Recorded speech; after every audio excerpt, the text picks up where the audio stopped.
नमस्कार, मैं नीरज कुमार स्वागत करता हूँ आपका यज्ञ विद्या में। आज मैं आपके सामने जो मॉक टेस्ट फर्स्ट हुआ था, उसका एक्सप्लेनेशन लेके आया हूँ। देखिए, बस 3 या 4 दिन आपके एग्ज़ाम के लिए है, तो सबसे पहला बात, आप लोग पैनिक बिल्कुल मत हो। आप लोग की तैयारी बहुत अच्छी है, बिल्कुल परेशान होने की ज़रूरत नहीं है। जितना भी सीट है, आप लोग का होना है, ये मान के चलें। उसके बाद ही आप लोग एग्ज़ाम में सफल हो सकते हैं। पैनिक होने से एग्ज़ाम में 1-2 क्वेश्चन गलत हो जाते हैं, तो पहला चीज़ ये है कि एकदम विश्वास के साथ एग्ज़ाम में धावा बोलना है, ठीक है? आज का वीडियो में सिर्फ़ और सिर्फ़ हम लोग क्वेश्चन को देखेंगे। एक्सप्लेनेशन बहुत ज़्यादा डिटेल में मैं आज नहीं बताने वाला हूँ, क्योंकि समय बहुत प्रीशियस है आपके लिए। मैं ये चाहता हूँ कि ये जो 150 क्वेश्चन है, इसको आप लोग अच्छे से समझ लें। मुझे पूरा विश्वास है कि ये क्वेश्चन आप लोगों को एग्ज़ाम में इससे कुछ न कुछ ज़रूर होगा। करंट का, बिहार स्पेशल का, हिस्ट्री का बहुत ही इम्पोर्टेंट क्वेश्चन सब है। आप लोग वीडियो को ज़रूर ध्यान से देखिए, बहुत ज़्यादा डिटेल में इस वीडियो को मैं नहीं बताऊँगा। ज्योग्राफी का वीडियो जैसे मैं पहले मैथ में बताता था, इसमें नहीं बताऊँगा। आप लोग को समय का ध्यान में रखते हैं, ठीक है? तो चलिए हम लोग शुरू करते हैं आज की क्लास। पहला क्वेश्चन है, सिंधु घाट सभ्यता के किस स्थल से सर्वाधिक उल्लेखयुक्त मोहरें प्राप्त हुई है? कि ये क्वेश्चन जब आएगा, क्वेश्चन आ सकते हैं। क्यों आ सकता है? चलिए हम लोग जवाब देते हैं, फिर एक्सप्लेनेशन में बताऊँगा कि ये क्वेश्चन क्यों आ सकता है। आप लोग को किन बातों को ध्यान में रखना है इस तरह के सवाल का जवाब देते समय। इसका जवाब होगा हड़प्पा। एक्सप्लेनेशन में मैं कुछ बातें बताने वाला हूँ। देखिए, हड़प्पा में सबसे ज़्यादा अभिलेख युक्त मोहरें प्राप्त हुई है। लेकिन सबसे ज़्यादा मोहरें प्राप्त हुई है मोहनजोदड़ो से। याद कैसे रखेंगे? मोहरे, मौ से, मोहनजोदड़ो भी मौ से। सबसे ज़्यादा मोहरें प्राप्त हुई है मोहनजोदड़ो से। सबसे ज़्यादा अभिलेख युक्त मोहरें प्राप्त हुई है हड़प्पा से। अभिलेख का मतलब क्या होता है? मोहरों में अभिलेख रहा। सबसे ज़्यादा अभिलेख युक्त मोहरें हड़प्पा, सबसे ज़्यादा मोहरें प्राप्त हुई है मोहनजोदड़ो से। बिल्कुल ध्यान रखिए, इंपॉर्टेंट क्वेश्चन है। ऋग्वेद की सर्वाधिक प्रमुख नदी कौन थी? तो ये हो जाएगा आपका सिंधु नदी। अगला क्वेश्चन है, किस महाजनपद की राजधानी तक्षशिला थी? आप लोग सब जानते हैं कि गांधार महाजनपद की राजधानी तक्षशिला थी। बच्चों देखिए, एग्जाम में अगर आप प्रीवियस ईयर क्वेश्चन देखेंगे बिहार का, तो अभी भी बिहार का जो क्वेश्चन एग्जाम में आता है बहुत ज्यादा घुमावदार नहीं आता है। अगर 150 क्वेश्चन है, तो 10-15 क्वेश्चन ऐसा आएगा कि आप लोग कि बहुत घुमावदार है, नहीं तो 125, 30, 35 क्वेश्चन बहुत आसान क्वेश्चन आता है, वन लाइनर क्वेश्चन आता है। आप प्रीवियस ईयर का देख लीजिए, 68 देख लीजिए, 67 देख लीजिए, 10 देखिए। इसीलिए बिल्कुल घबराने का जरूरत नहीं है, सिर्फ नॉर्मल चीज पढ़िए। बहुत ज्यादा खासकर अंतिम का 4-5 दिन में तो बिल्कुल नया चीज को छुए ही मत। जो आप पढ़े हैं उसी को रिवाइज करते जाए, लगातार रिवाइज करते चले, ठीक है? तो गांधार महाजनपद वर्तमान पाकिस्तान के पेशावर और रावलपिंडी जिले में स्थित है। इसकी राजधानी तक्षशिला थी। जैन तीर्थकर पार्श्वनाथ का संबंध कहाँ से था? इसका संबंध काशी से था। एक्सप्लेनेशन जो है मैं बहुत ज्यादा बताऊंगा नहीं। आप लोग को अगर लगेगा किसी क्वेश्चन को समझने में कोई दिक्कत हो रहा है, तो आप लोग वीडियो को पॉज करें, एक्सप्लेनेशन को पढ़ लें, ठीक है? मैं लगातार बताते जाऊंगा, समय जितने कोशिश करूंगा 45 मिनट में ये वीडियो समाप्त कर दूं। सुहत्या तथा समारोह पर प्रतिबंध की बात अशोक के किस अभिलेख में की गई है? ये पहला शिलालेख में किया गया है। देखिए, जितने भी अशोक के अभिलेख हैं, शिलालेख हैं, इस सबको जरूर ध्यान रखिए। जो 13 अभिलेख लिखा हुआ गया है, शिलालेख है, ध्यान रखिए कि किसमें क्या बताया गया है। इससे एग्जाम में हर 2-3 साल पे एक क्वेश्चन आता है, तो अंतिम का 2-3 दिन में ये इंपॉर्टेंट चीज है, सब में एक एक दो दो इंपॉर्टेंट चीज लिखा गया है। जैसे अगर पूछ दे कि कलिंग युग का वर्णन किसमें था, तो तुरंत बताना होगा 13वें में। इसी तरह से कुछ कुछ इंपॉर्टेंट बात पर आप लोग ध्यान जरूर रखिए। इस गुप्त शासक की उपाधि परम भागवत की थी। चंद्रगुप्त द्वितीय की उपाधि परम भागवत की थी। उसके अलावा चंद्रगुप्त द्वितीय ने बहुत सारी उपाधियां और धारण की थी। क्या क्या है एक्सप्लेनेशन में दिया गया, आप लोग जरूर देख लें। कौन सी पुस्तक अरबों के सिंध विजय पर प्रकाश डालता है? चचनामा। चचनामा पुस्तक जो है वो प्रकाश डालता है किस पे? सिंध विजय पर प्रकाश डालता है अरबों से। 1178 ईस्वी में मोहम्मद गौरी को किस भारतीय शासक ने पराजित किया था? भीम द्वितीय ने मोहम्मद गौरी को पराजित किया था। यहाँ पे दिया गया, एक बार इसे देख लें। जिसे आपको जिस क्वेश्चन में दिक्कत हो, फिर बोल रहा हूँ, एक्सप्लेनेशन में आप लोग अपने सुविधा के अनुसार से उसे जरूर पढ़े। बहुत छोटा 2-3 लाइन में एक्सप्लेनेशन बताया गया है। किस सल्तनत कालीन शासक को लाख बख्श के नाम से जाना जाता था? जवाब होगा कुतुबुद्दीन ऐबक को लाख बख्श के नाम से जाना जाता था। दीवान आरिश नामक सैन्य विभाग किसने स्थापित किया था? ये किसके द्वारा शुरू किया गया था? दीवान आरिश। दीवान आरिश बलबन के द्वारा शुरू किया गया था। और ये क्या था? ये स्वतंत्र सैन्य विभाग था। दीवान आरिश बलबन के द्वारा दीवान आरिश शुरू किया गया था, और ये था सैन्य विभाग। आप लोग जितने बच्चे हैं जो यज्ञ विद्या को अभी तक यूट्यूब चैनल पे सब्सक्राइब नहीं किया तो प्लीज इसे सब्सक्राइब कीजिए। आगे हम लोग बिहार का मेंस पे भी काम करने वाले हैं। पहले तो पीटी अच्छे से लीजिए, फिर मेंस के बाद आप लोग जब एग्जाम दे के आएंगे तब हम लोग करेंगे। तो यज्ञ विद्या को चैनल को आप लोग सब्सक्राइब कीजिए। अलाउद्दीन खिलजी के दक्षिणी अभियान का क्या उद्देश्य था? इसके दक्षिणी अभियान का उद्देश्य अत्यधिक धन की पूर्ति। देखिए ये जो तीन ऑप्शन दिया, राज्य विस्तार, दक्षिणी राज्यों को दंड देना, ये सब है, लेकिन सबसे इंपॉर्टेंट चीज है अत्यधिक धन की पूर्ति। तो आपको बताना होगा अत्यधिक धन की पूर्ति। इस सूफी संत को शेखुल हिंद की संज्ञा से विभूषित किया गया था। शेख सलीम चिश्ती को विभूषित किया था शेख उल हिंद की संज्ञा से।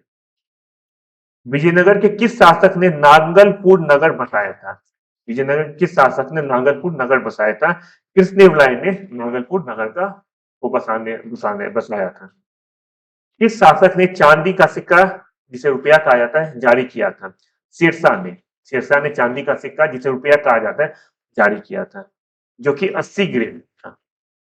सतनामियों का विद्रोह किस मुगल शासक के समय में हुआ था? औरंगजेब के समय में सतनामियों का विद्रोह हुआ था। ब्रिटिश भारत में महलवारी पद्धति कितने प्रतिशत भूभाग पर लागू थी? ये आपको 30% भूभाग पे महलवारी पद्धति लागू थी। बाकी कौन कौन कितने भाग पे वो भी यहाँ पे दिया। जैसे महलवारी पद्धति 30% था, इसके अलावा रैयतवारी 51% था और अस्थायी बंदोबस्त 19% था। बच्चों ये सवाल आपको कभी ना कभी आप इस सवाल से जरूर टकराए होंगे। अगर कोई बच्चा अगर 3-4 साल से एग्जाम दे रहा है तो किसी न किसी पीसीएस के एग्जाम में ये क्वेश्चन जरूर आए। अब होता क्या है कि हम लोग अगर हिस्ट्री देखें तो सबसे ज्यादा फेमस है अस्थायी बंदोबस्त, कॉर्नवालिस का अस्थायी बंदोबस्त। लेकिन क्वेश्चन हमेशा आता है कि सबसे ज्यादा भूभाग, भारत के सबसे ज्यादा भूभाग पे कौन सी व्यवस्था थी? तो आपको बताना होगा रैयतवाड़ी व्यवस्था थी 51%। आप लोग तीनों का परसेंटेज भी ध्यान रखें, कभी हो सकता है अवरोही या आरोही क्रम में पूछा भी जाए, लोग जरूर से ध्यान रखें। किस शासक ने फ्रांसीसियों की सहायता से डिंडीगुल में एक अत्याधुनिक शस्त्रागार का निर्माण किया? हैदर अली। फ्रांसीसी ईस्ट इंडिया कंपनी ने अपना पहला व्यापारिक केंद्र कहां स्थापित किया? फ्रांसीसी ईस्ट इंडिया कंपनी ने अपना पहला व्यापारिक केंद्र कहां स्थापित किया था? ये सूरत में स्थापित किया। भारत में स्थानीय स्वशासन का जनक किसे माना जाता है? स्थानीय स्वशासन जनक एक लोग जानते होंगे, लॉर्ड रिपन को माना जाता है। इसे ध्यान से फिर बोलूंगा कि एक्सप्लेनेशन जिस जिस बच्चे को दिक्कत हो रहा है वहां पे एक्सप्लेनेशन तो अपने हिसाब से जरूर पढ़ लें, 2 या 3 लाइन का है तो जरूर पढ़ें। इकवर्ड कमीशन का संबंध किससे है? इसका संबंध है रेलवे से। बंगाल के सन्यासी विद्रोह का वर्णन किस पुस्तक में मिलता है? सन्यासी विद्रोह का वर्णन आनंद मठ में मिलता है। आनंद मठ किसने लिखा था? आनंद मठ बंकिम चंद्र चटर्जी का एक पुस्तक है, उसमें सन्यासी विद्रोह का वर्णन मिलता है। एका नामक किसान संगठन का नेतृत्व किसने किया? एका संगठन है किसानों का, उसका नेतृत्व किसने किया? इसका नेतृत्व मदारी कासिम ने किया था। 1857 की क्रांति के समय फैजाबाद में क्रांति का नेतृत्व किसने किया? मौलवी अहमदुल्ला। देखो बच्चों, जो 1857 का क्रांति है ये बहुत ही इंपॉर्टेंट चीज है आपके लिए। इसका पीछे 2 कारण है। एक तो भारत का हिस्ट्री है, दूसरा बिहार का भी हिस्ट्री है। बिहार में बाबू कुंवर सिंह जो है इसमें बहुत बढ़ चढ़ के हिस्सा दिए थे, देखेंगे। इसलिए 1857 का क्रांति से हर साल मेंस में 2-3 साल पे एक क्वेश्चन आना ही आना है। प्री में हर 1-2 साल में एक नए क्वेश्चन आना ही है। इसीलिए खासकर बिहार के रीजन को भी देखिए, 1857 पूरे एरिया में देखिए जहां जहां इसका फैलाव था वहां पे कितने नेतृत्व किया, प्लस किस अंग्रेज अधिकारी किस एरिया में, इन दोनों चीज को जरूर देख ले। डेट भी कुछ याद रखें, बिहार में किस जगह से शुरू हुआ, कितने तारीख को शुरू हुआ, भारत में कितने तारीख को किस जगह से शुरू हुआ, इसे भी जरूर ध्यान रखें। 1866 ईस्वी में ईस्ट इंडिया एसोसिएशन की स्थापना किसने किया था? ईस्ट इंडिया एसोसिएशन की स्थापना 1866 में दादा भाई नौरोजी ने किया था।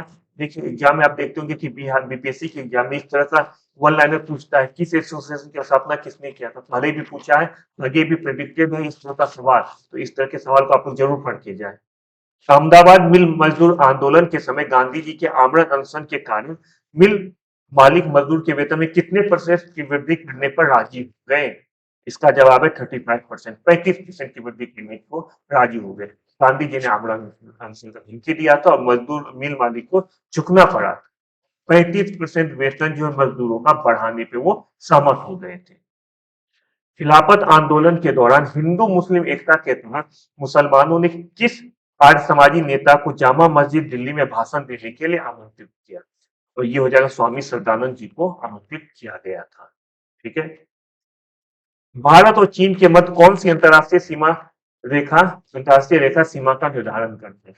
इसका जवाब मैकमोहन रेखा। मुझे पूरा पता है कि 95% या 99 या 100% बच्चे हो जानते हैं। देखो बच्चे, एग्जाम 4-5 दिन बाद है, तो मैं बस वही क्वेश्चन दे रहा हूँ कि जिस तरह का स्टैंडर्ड आपको इसलिए पूछना चाहता हूँ। इससे पहले मैं कब भी देता था आप लोग को तैयार करने के लिए। एग्जाम बीपीएससी के पेपर में प्रीवियस ईयर का अगर देखेंगे एग्जाम का स्टैंडर्ड सिर्फ 15-20 क्वेश्चन होता है जो बहुत घुमावदार होता है, जो आपको लगता है कि कहीं आईएएस लेवल का एग्जाम का क्वेश्चन तो नहीं है। बाकी क्वेश्चन वन लाइनर, सिर्फ एक नॉर्मल फैक्ट आपको जानना जरूरी होता है। सबसे ज्यादा देशों वाला महाद्वीप कौन सा है? सबसे ज्यादा देशों वाला महाद्वीप, देखिए ये पता नहीं मुझे क्यों लग रहा है कि ये क्वेश्चन क्यों आ सकता है, पहले जवाब बताऊंगा फिर मैं कारण बताता हूँ। ये अफ्रीका। अभी हाल में ही सितंबर की बात है, G20 में सम्मेलन भारत के नई दिल्ली में हुआ है। वहां पे अफ्रीकन यूनियन को इसमें परमानेंट मेंबर दर्जा दिया गया है। अफ्रीकन कॉन्टिनेंट को दिया गया है। इसलिए हो सकता है आपसे पूछा जाए कि अफ्रीका महाद्वीप में कुल कितने या सबसे ज्यादा किस महाद्वीप में सबसे ज्यादा देश है? का जवाब होगा अफ्रीका। तो इसमें टोटल 55 देश है। अफ्रीका से का एक बार बच्चों आप लोग नक्शा जरूर देख लें। अफ्रीका का महादेश साउथ अफ्रीका या उस रीजन का है, कौन सा अफ्रीका से कौन सा सागर टच होता है, किस किस एरिया में टच होता है। अफ्रीका महादेश को एक बार अच्छे से ध्यान से रखिए, मेरा ये कहना है। ये इस बार की ज्योग्राफी के लिए, करंट के लिए बहुत ही महत्वपूर्ण टॉपिक है।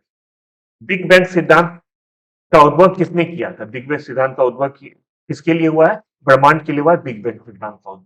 ब्रह्मांड के उद्भव के संबंध में बिग बैंग सिद्धांत दिया गया था, जॉर्ज लेमेट्रे के द्वारा दिया गया है। किस ग्रह पर सक्रिय ज्वालामुखी पाए जाते हैं जिसके कारण उसके वायुमंडल में सल्फर डाइऑक्साइड के घने बादल बन जाते हैं, या सल्फर डाइऑक्साइड के घने बादल पाए जाते हैं? किसके कारण, किस महाग्रह में? ये है शुक्र में। शुक्र ग्रह में होता क्या है कि यहाँ पे ज्वालामुखी पाया जाता है, सक्रिय ज्वालामुखी पाया जाता है, जिस कारण आप लोग जानते हैं कि जहाँ पे ज्वालामुखी होगा वहां पे क्या होगा, जब वो विस्फोट होगा तो सल्फर डाइऑक्साइड बहुत ही ज्यादा मात्रा में मौजूद होगा। इस कारण जो है शुक्र पे सल्फर डाइऑक्साइड के घना बादल का निर्माण हो जाता है। सेम वही चीज एक्सप्लेनेशन में भी चाहे तो दोबारा सकते हैं। यज्ञ विद्या आप लोग ज्यादा बच्चों आप लोग एक दूसरे को शेयर करें, जो इसमें नहीं जुड़ा है नए बच्चे को इसमें शामिल करें। हम लोग अभी पीटी का क्लास ले रहे हैं, कुछ समय बाद बेंच पे भी बातें करेंगे, तो ज्यादा बच्चे जुड़े इससे तो इसका लाभ उठाएं। इस युग को सरीसृपों का युग कहा जाता है। मध्यजीवी महाकल्प, ध्यान रखिएगा ये जो नाम है, इस नाम में बहुत बच्चे बहुत कंफ्यूज होते हैं, कौन सा समय है, किस इरा में है, उसका समय काल क्या था। क्योंकि हम लोग जो है करोड़ों साल पहले जब बात किया जाता है तो हम लोग उसका कल्पना नहीं कर सकते कि 2000 करोड़ साल पहले, 2 करोड़ साल पहले क्या होगा, 25 करोड़ साल पहले वातावरण या ब्रह्मांड कैसा, हम लोग कल्पना नहीं कर पाते। देखिए वो चीज सोचने का शक्ति ही नहीं रहता, इसलिए जब इसका समय काल देखें तो काफी पहले, लेकिन एग्जाम में आप लोगों को पूछा जाएगा, इसलिए इसका समय काल भी आप लोग जरूर ध्यान रखिए। ये लगभग 24.8 करोड़ वर्ष वाली, जैसे मैंने बताया कि 25-30 करोड़ साल कितना बड़ा समय काल है, पूर्व अगर कहा जाए तो मुश्किल हो जाता है इमेजिन करना। लेकिन ये जो समय काल है मध्यजीवी महाकाल, ये लगभग 25 करोड़ वर्ष पूर्व का समय है। और यहाँ पे इसको कहा जाता है सरीसृपों का युग कहा जाता है, क्योंकि इस इस समय जो है सरीसृप का विकास अपनी चरम सीमा पे थी, क्योंकि ज्यादा विकास हुआ था इस समय में। बांग्लादेश से सीमा साझा करने वाले भारतीय राज्य कौन कौन सा है? अगर मैप, अगर समय परमिट करता तो मैं मैप में आपको अच्छे से दिखाते, लेकिन अभी के लिए बस आप लोग नाम जान ले, मेघालय, असम, त्रिपुरा, मिजोरम और पश्चिम बंगाल। और अपने मैप पे भी खोल के अच्छे से इसको जरूर देख ले।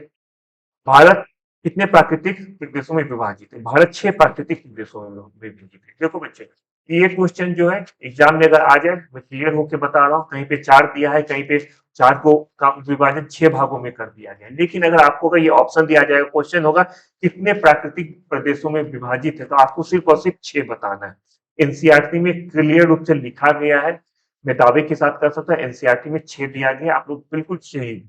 कहीं पे 4 भी रहता है, कहीं पे 5 रहता है, आपको 6 बताना है। क्यों 4-5 रहता है?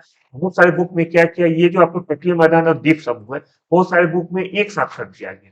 लेकिन अगर सिंपल आपको पूछा जाए क्वेश्चन, ध्यान से अगर क्वेश्चन पूछा जाए, एग्जैक्ट यही आएगा कितने प्राकृतिक विभागों में बांटा गया। कुछ अगर नहीं कहा गया, आपको 6 मारना है आंसर। कौन कौन सा 6 है यहाँ दिया गया? उत्तर का पर्वतीय क्षेत्र है, उत्तर भारत का विशाल मैदान, प्रायद्वीपीय पठार, भारतीय मरुस्थल, तटीय मैदान और द्वीप समूह। तो 6 बन रहा है। फिर मैं बोला एनसीईआरटी में यही दिया गया, आप लोग को यही मानना है। किन 2 पर्वत श्रेणियों के मध्य में मध्य कश्मीर घाटी स्थित है? ये आपका होगा बृहद हिमालय और पीर पंजाब के मध्य जो है ये कश्मीर घाटी स्थित है। लिपुलेख दर्रा कहाँ पे है? लिपुलेख दर्रा उत्तराखंड में है। हम लोग पहले भी दर्रा के बारे में बात किए हैं। आपको मैंने बताया कि जितने भी दर्रा है, घाटी है, किस जो हिमालय का विभाजन किया गया है, उसको ध्यान से आप लोग को पढ़ना है। तो लिपुलेख दर्रा कहाँ पे? लिपुलेख दर्रा उत्तराखंड के पिथौरागढ़ जिले में स्थित है। इस दर्रे से तिब्बत जाने का मार्ग गुजरता है। भारत के तट रेखा की कुल लंबाई कितनी है? तो आप लोग जब ज्योग्राफी शुरू करते हैं तो शायद यही बताया जाता है मैप। एक एनसीईआरटी का आप ज्योग्राफी शुरू करते हो, देखते कि इंडिया का पहले मैप बताया गया, फिर उसमें बताया गया कि तट रेखा कितना है, टोटल स्थल सीमा कितना है। तो तट रेखा भारत का 7,516.6 किलोमीटर है। और सबसे ज्यादा किसका तट रेखा है? राज्यों में सबसे ज्यादा गुजरात का है। ध्यान रखिएगा बच्चों। निम्नलिखित रूपांतरित चट्टानों में कौन अवसादी चट्टानों से बना हुआ है? ये आपका जवाब होगा, ये तीनों जो है स्लेट, क्वार्टजाइट, संगमरमर, ये तीनों बना हुआ है अवसादी चट्टानों से। ठीक है, ये तीनों है रूपांतरित चट्टान, बना किस? अवसादी चट्टानों से। जानते हैं रूपांतरित चट्टान किसे कहते हैं? जो आग्नेय या अवसादी चट्टानों के मिश्रण से बनता है उसे रूपांतरित चट्टानें कहते हैं। ये तीनों अवसादी चट्टान है और ये निम्नलिखित रूपांतरित चट्टान कौन अवसादी चट्टान से बना है? ये तीनों जो है रूपांतरित चट्टान बना हुआ है अवसादी चट्टानों से। ठीक है, स्लेट का निर्माण क्ले एवं सेल से होता है, चूना पत्थर से संगमरमर बनता है और बालुका पत्थर से क्वार्टजाइट का निर्माण होता है। ठीक है, ये सब जो है रूपांतरित चट्टानें हैं जो कि अवसादी चट्टानों से बना हुआ है। ओजोस डेल सलाडो किस तरह का ज्वालामुखी है? ये बहुत ही एक्टिव ज्वालामुखी है। ओजोस डेल सलाडो बहुत ही एक्टिव सक्रिय ज्वालामुखी है। और ये कहाँ पाया जाता है? ये अर्जेंटीना में। खासकर अगर आप अर्जेंटीना का ध्यान देखिए, मैप को विजुलाइज कीजिए। अर्जेंटीना, उसके बगल में चिली, ये उसके बीच का एक कह सकते दोनों का सीमा निर्धारण करती है। दोनों की सीमा पे स्थित है ये ज्वालामुखी। ध्यान से रखिए, दोनों के सीमा पे ये स्थित है ओजोस डेल सलाडो ज्वालामुखी, जो कि बहुत ही एक्टिव ज्वालामुखी है। कौन अवशिष्ट पर्वत का उदाहरण है? जो भारत का विंध्याचल पर्वत है ये अवशिष्ट पर्वत का उदाहरण है। बाकी जो पर्वत किसका उदाहरण है यहाँ पे दिया गया है। किलिमंजारो संग्रहित पर्वत का उदाहरण है। एटलस ये वलित पर्वत का उदाहरण है। और सियरा निवेदा ब्लॉक माउंटेन या ब्लॉक पर्वत का उदाहरण है। कास्ट मैदान का निर्माण कहाँ से होता है? कास्ट मैदान का निर्माण होता है चुना के प्रदेशों से, मतलब चुने के प्रदेशों में जो है कास्ट मैदान का निर्माण होता है। ये कौन से एरिया में ज्यादा पाया जाता है? ये अगर आप देखेंगे सर्बिया, मोंटेनेग्रो और ऑस्ट्रेलिया का नुलान बोर्ड में सबसे ज्यादा पाया जाता है। खासकर इस एरिया में बहुत ज्यादा पाया जाता है। ये इकोनॉमिक्स का क्वेश्चन है, बहुत ही इंपॉर्टेंट क्वेश्चन है। इकोनॉमिक्स में जैसे मैंने बताया था, पहले भी बताया कि बिहार में जो इकोनॉमिक्स का चीज पूछा जाता है, मेनली फोकस 5 ईयर प्लान को किया जाता है और कहाँ किया जाता है? बेरोजगारी, बेरोजगारी पे किया जाता है। हम लोग जो क्वेश्चन बनाए आय असमानता, इस पे बहुत ज्यादा फोकस किया था बिहार में। हम लोग जो बीपीएससी पे क्वेश्चन बनाए सी को पैटर्न को ध्यान में रख के बनाए हैं। इसमें क्वेश्चन है गिनी गुणांक के संबंध में निम्नलिखित कथनों का चुनाव करें। ये 3 कथन दिया गया, आपको बताने कौन सही है क्या गलत है, बताने हैं। गिनी गुणांक किसी देश में आय असमानता की मात्रा को बिल्कुल मापता है। मैंने इस पे अगर ध्यान होगा आपको एक लगभग 10 मिनट में गिनी गुणांक और लॉरेंस को पढ़ने बहुत अच्छे से समझाया। प्रीवियस सेशन में आप चाहें तो दोबारा जाके देख सकते हैं। गिनी गुणांक का मूल्य 0 और 1 के बीच में होता है, ये भी बिल्कुल सही है। 0 पूर्ण समानता को बताता है, 1 किसको बताता है? 1 पूर्ण असमानता को बताता है। इसका मतलब क्या होगा? इसका मतलब होगा ऑप्शन डी, फिर सभी कथन सही है। सेम वही चीज है, आप चाहे तो दोबारा इसे देख ले। थोक मूल्य सूचकांक मुद्रास्फीति को मापने के लिए कितने प्रकार के वस्तुओं को लिया जाता है, ये सम्मिलित किया जाता है? इसका जवाब होगा 697 वस्तुओं को सम्मिलित किया जाता है। किसके लिए? मूल्य सूचकांक प्रदर्शित करने के लिए। अर्थात इन वस्तुओं के आधार पे होलसेल प्राइस इंडेक्स का निर्धारण किया जाता है, जो कि अब मासिक आधार पे निकाला जाता है। किस किस पंचवर्षीय योजना को डीडी धड़ के द्वारा तैयार किया गया?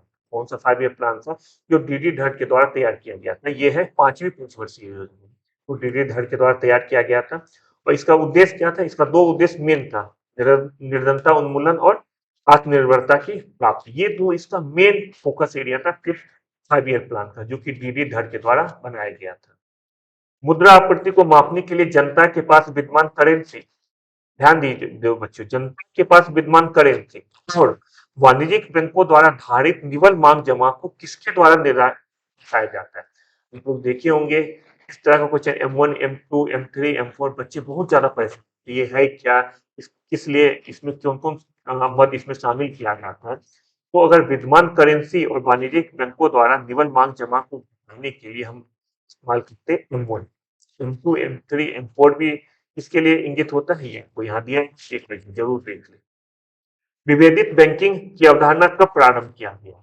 ये 2013 में प्रारंभ किया गया है। इसे जरूर देखिए एक्सप्लेनेशन को। माइक्रो इंश्योरेंस के नियामक ढांचे की समीक्षा के लिए किस समिति का गठन किया गया था? किसके लिए? माइक्रो इंश्योरेंस के नियामक ढांचे की समीक्षा के लिए सुरेश माथुर समिति।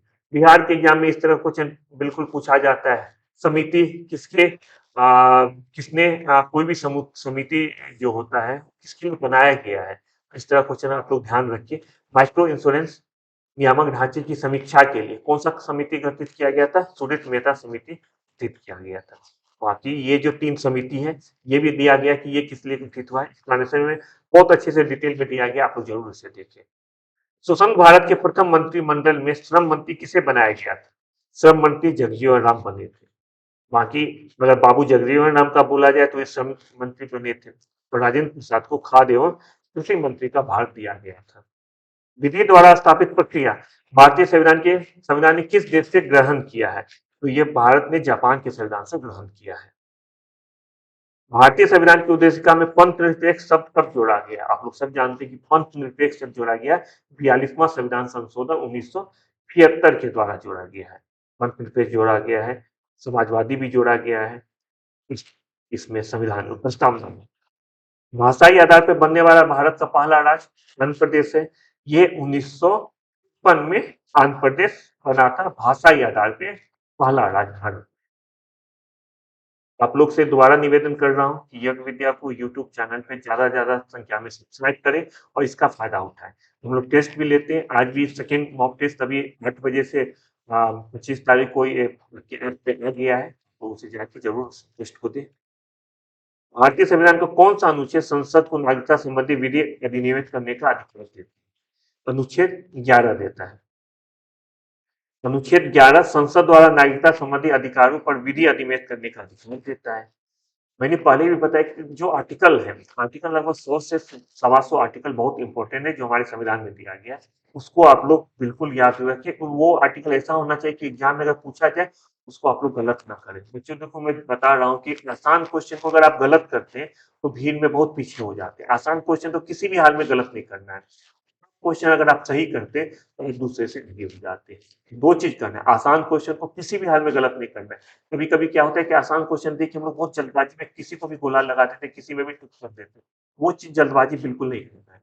आसान क्वेश्चन है तब भी सब्र बनाए, देखें कि क्या कारण है। 2 घंटा काफी होता है। मैथ के 10 क्वेश्चन आपको रहता है बीपीएससी में, उसके अलावा मैथ के अलावा आपको बहुत ज्यादा समय बच जाता है। अगर 15 मिनट की, मैं कह रहा हूँ 20 मिनट में अगर 10 क्वेश्चन बना लेते हैं फिर भी आपका बहुत ज्यादा समय बच जाता है। इसलिए धैर्य बना के एग्जाम जरूरी है। क्षमता का कार्य, राज्य के किसी भी व्यक्ति को विधि के समक्ष समता एवं विधियों के समान संरक्षण से वंचित नहीं किया जाएगा। यह किस मूल अधिकार में वर्णित है? ये समता के अधिकार में वर्णित है, जो आर्टिकल 14 से 18 के बीच में बताया गया है। समान कार्य के लिए समान वेतन, यह संविधान के किस अनुच्छेद में? समान कार्य के लिए समान वेतन, ये आर्टिकल 39 बी में है। बहुत बार सिर्फ आर्टिकल 39, 38, 40, 48 ऐसा भी पूछा जाता है, उसमें तो काफी आसान हो जाता है आर्टिकल 39। लेकिन अगर 39 में भी स्पेसिफाइड कर दिया जाएगा ABCD, आपको इसमें 39 बी को टिक करना होगा, समान कार्य के लिए समान वेतन। वर्तमान में राष्ट्रीय आपातकाल की उद्घोषणा का आधार नहीं है। जहां भी नहीं होगा उसको 2 बार देखना है बच्चों, नहीं है कि क्या लिखा है, आधार है या आधार नहीं है, इसमें ध्यान देखना है। यहाँ पे आधार नहीं है। कौन सा आधार नहीं है? किस चीज का? राष्ट्रीय आपातकाल की उद्घोषणा का आधार कौन सा नहीं है? तो ये आंतरिक अशांति नहीं है। भले आंतरिक अशांति थी राष्ट्रीय आपातकाल का आधार, लेकिन अब आंतरिक शांति नहीं है। उसके जगह पे सशस्त्र विद्रोह शब्द को जोड़ दिया गया है। 44वें संविधान संशोधन 1900 में सशस्त्र विद्रोह को जोड़ दिया गया है और आंतरिक अशांति को खत्म दिया है। राष्ट्रपति संविधान के किस अनुच्छेद के अंतर्गत राज्यसभा में विज्ञान, साहित्य तथा समाज से जुड़े 12 व्यक्तियों को मनोनीत करता है? ये आर्टिकल 80 आर्टिकल 80 में ऐसा बताया गया है। कोई भी विधेयक, धन विधेयक, इसका निर्णय कौन लेता है? बहुत पहले से हम लोग जानते हैं, आसान क्वेश्चन है, गलत नहीं करना है। कोई विधेयक धन विधेयक है कि नहीं, इसका निर्णय का अधिकार सिर्फ और सिर्फ लोकसभा के अध्यक्ष को दिया गया। ये लोकसभा के अध्यक्ष को दिया गया बहुत ही बड़ा शक्ति है। ये डिसाइड करना है कि कोई विधेयक धन विधेयक है या नहीं है, लोकसभा का अध्यक्ष। ध्यान रखिए, अनुच्छेद 103 में इसका वर्णन किया गया है। राज्यपाल को कौन शपथ दिलाता है? राज्यपाल को शपथ में बच्चे दो चीज में कंफ्यूज कर जाते हैं।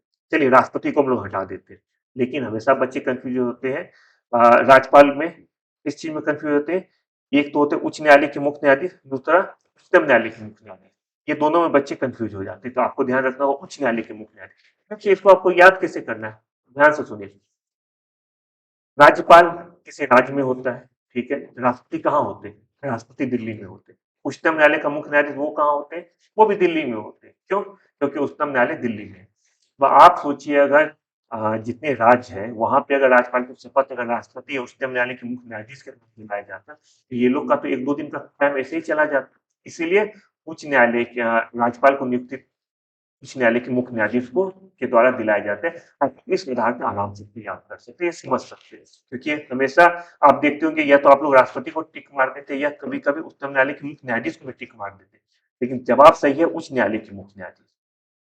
अनुच्छेद 159 के साथ यह वर्णन किया गया है कि उच्च न्यायालय का मुख्य न्यायाधीश उसकी अनुपस्थिति में, अगर वो नहीं है, एब्सेंट है, तबियत खराब है, कोई भी कारण हो, उच्च न्यायालय के वरिष्ठतम न्यायाधीश के समक्ष ये शपथ दिलाया जाएगा। किनको? राज्यपाल। भारत में कितने राज्यों में विधान परिषद है? विधान परिषद है कितने राज्यों में? कुल 6 राज्यों में विधान परिषद है भारत में। इसका नाम तुमको मैं बता देता हूँ। यह आंध्र प्रदेश, तेलंगाना, उत्तर प्रदेश, बिहार, महाराष्ट्र और कर्नाटक में विधान परिषद है। पहले 5 राज्य था, लेकिन आंध्र प्रदेश और तेलंगाना का जब विभाजन हो गया तो दोनों जगह विधान परिषद स्थापित हो गई है। आर्थिक समीक्षा 2022-23 के अनुसार वर्तमान मूल्य पर बिहार की प्रति व्यक्ति आय कितनी है? ये क्वेश्चन बिहार स्पेशल का जब टेस्ट हुआ तो उसमें भी पूछा गया था। ये चूंकि कंप्लीट मॉक टेस्ट है पूरे 150 क्वेश्चन का, और ये बहुत ही इंपॉर्टेंट क्वेश्चन है आप लोग के इस साल के एग्जाम के लिए, इसलिए ये क्वेश्चन दोबारा आप लोग को दिया गया है। इसका आंसर होगा 54,383 रुपया। ध्यान रखो बच्चों, ये वर्तमान मूल्य पे है। हमेशा एग्जाम में दो चीज इसमें जो जो चीज को ध्यान रखना मैं बताते चलता हूँ। इस तरह के सवाल में दो चीज ध्यान रखना। क्या? उनसे वर्तमान मूल्य पूछा जा रहा है या स्थिर मूल्य पूछा जा रहा है, दोनों ध्यान रखना। ये पूछा जा रहा है वर्तमान मूल्य। वर्तमान मूल्य पे कितना है? 54,383 है। ठीक है। आर्थिक समीक्षा, बिहार आर्थिक समीक्षा 2022-23 के अनुसार वित्तीय वर्ष 2021-22 में स्थिर मूल्य पर राज्य का विकास दर क्या था? स्थिर मूल्य पर राज्य का विकास दर क्या था? यह है 10.9 है, 10.98%। बिहार बजट 2023-24 का आकार क्या है? इसका आकार है 2 लाख, इसको इस तरह से याद करिए, 2,61,885 करोड़ रुपया है बिहार बजट का आकार 2023 और 24 के लिए। सेम ये चीज आपको यहाँ भी बताया गया। ये अभी तक का बता दूं कि जो 2023-24 का बजट है बच्चों, ये अभी तक का बिहार का सबसे बड़ा बजट है। इसको ध्यान रखिए, सबसे बड़ा बजट है। पिछले बार कितना आकार था? पिछले बार का जो डेटा है बहुत ज्यादा आपके लिए महत्वपूर्ण है, लिखने कर बता देता हूँ। ये आपको था 2,41,194 करोड़। इस बार कितना है? इस बार है 2,61,885 करोड़। इस बार जो है 2023-24 का जो बजट का है अमाउंट, ये अभी तक का सबसे बड़ा अमाउंट है। देश का सबसे लंबा नदी पुल बिहार की किस नदी पर बनाया जा रहा है? यह बिहार के गंडक नदी पर बनाया जा रहा है, देश का सबसे लंबा पुल। यहाँ पे आपको दिया गया एक्सप्लेनेशन भी एक बार देख लीजिए, कहां से कहां तक है, किस एनएच को जोड़ता है। 2022 के देश के 3 सर्वश्रेष्ठ स्थानों की सूची में बिहार के किस थाने का चुनाव किया गया है? बिहार के लिए बहुत अच्छी उपलब्धि है। किस थाने का चुनाव किया गया? और देखो बच्चे, ये महिला थाना है, ये अरवल का महिला थाना। ठीक है। इसका चुनाव जो बिहार इंडिया के टॉप 3 थानों के रूप में हुआ, 3रे नंबर पे अरवल पुलिस महिला थाना। ठीक है।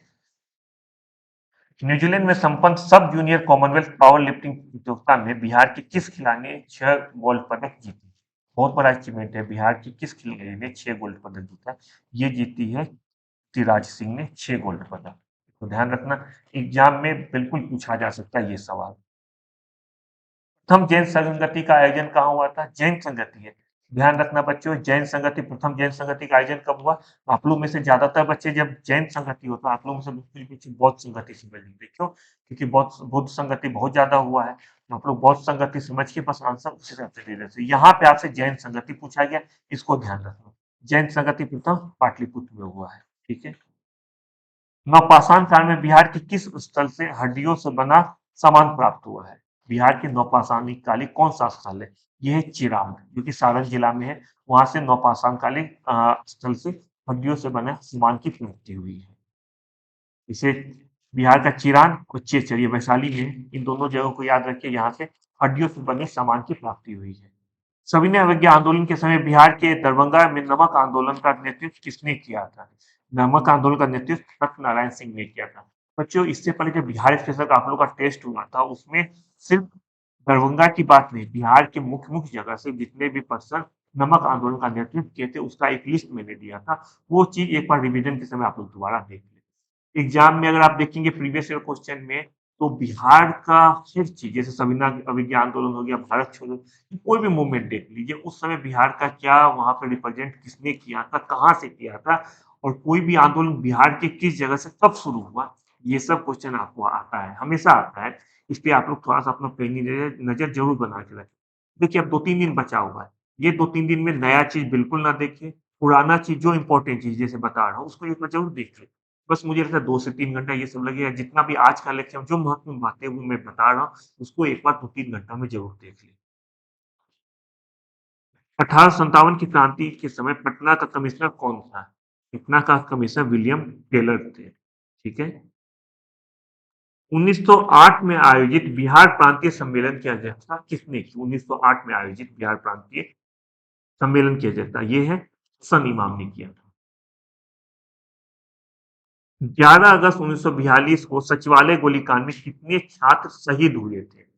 ये आप लोग ये क्वेश्चन भी हमेशा देखते हैं। सचिवालय कांड बिहार में, पूरे भारत में फेमस है सचिवालय कांड। ये सचिवालय गोलीकांड, ये 1942 का घटना, ये बिहार में घटित हुआ।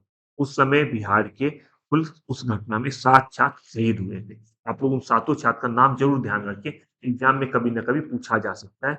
उनका नाम है रामानंद सिंह, राम गोविंद सिंह, उमाकांत प्रसाद सिन्हा, राजेंद्र सिंह, सतीश प्रसाद झा, जगपति कुमार और देवीपद चौधरी। ये 7 नाम है, इसे जरूर ध्यान रखें। कभी कभी 3 जो ये नाम है वो दिया रहेगा, कभी और एक जो शहीद नहीं हुए तो वो भी नाम दिया रहेगा। आपको पूछा जा सकता है इसमें से कौन शहीद नहीं हुए। लोग को ये 7 नाम अगर आप लोग ध्यान रखेंगे, तो इससे संबंधित कोई भी क्वेश्चन होगा, आप लोग उसका जवाब बहुत ही आसानी से दे सकते हैं। वन सर्वेक्षण रिपोर्ट 2021 के अनुसार बिहार के किस जिले में सर्वाधिक वन प्रतिशत है?